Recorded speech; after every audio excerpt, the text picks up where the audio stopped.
ஒரு நகரத்தின் ஓரத்தில் சாராள் என்ற பெண் வாழ்ந்தாள். வாழ்க்கை அவளுக்கு சுலபமாக இருக்கவில்லை. சிறு வயதிலிருந்தே பொறுப்புகள் அவள் தோள்களில் விழுந்தன. குடும்ப சுமை, பொருளாதாரக் குறை, புரியாத மனிதர்கள் எல்லாவற்றையும் தாங்கிக் கொண்டு அவள் நாள்தோறும் அலைந்தாள். வேலைக்கு, உதவிக்கு, நம்பிக்கைக்கு என அவள் நடந்த பாதைகள் எண்ணற்றவை.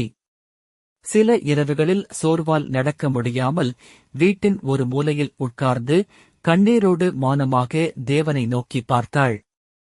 அந்த கண்ணீர்கள் யாருக்கும் தெரியவில்லை.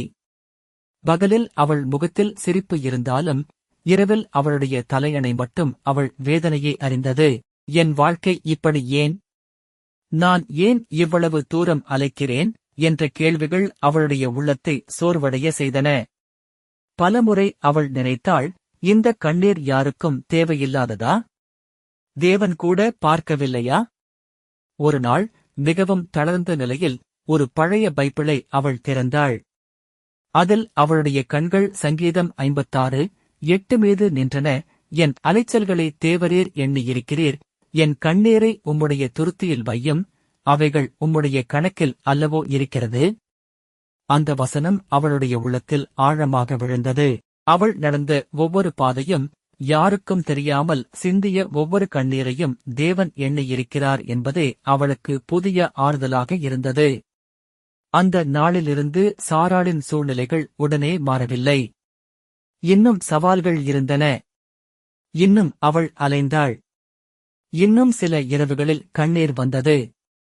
ஆனால் இப்போது அவள் மனநிலை மாறியது. அவள் கண்ணீர் தனிமையில் விழுந்தாலும் அது தனிமையானதல்ல என்பதை அவள் அறிந்தாள். தேவன் அவற்றை துருத்தியில் சேர்த்து வைத்திருக்கிறார் என்ற நம்பிக்கை அவளுக்கு நடக்க சக்தி கொடுத்தது. ஒரு காலத்திற்குப் பிறகு அவளுக்காக ஒரு சிறிய வாய்ப்பு திறந்தது. அது பெரிய அதிசயம் அல்ல, ஆனால் அவளுக்கு தேவையான நேரத்தில் கிடைத்த ஒரு உதவி. அப்போது அவள் புரிந்து கொண்டாள், தேவன் தாமதிப்பவர் போல தோன்றினாலும் மறக்கும்பர் அல்ல. அவள் வாழ்க்கையின் ஒவ்வொரு அலைச்சலும், அவள் விழுந்த ஒவ்வொரு கண்ணீரும் அவருடைய கணக்கில் இருந்தது. இப்போது சாராள் மற்றவர்களை சந்திக்கும்போது தன் கதையைச் சொல்லுவாள். நீ அழுகிற அந்த கண்ணீர் வீணல்ல, நீ நடக்கிற அந்த பாதை தேவனுக்கு தெரியாதது அல்ல, அவர் எல்லாவற்றையும் எண்ணியிருக்கிறார் என்று ஆறுதல் சொல்வாள்.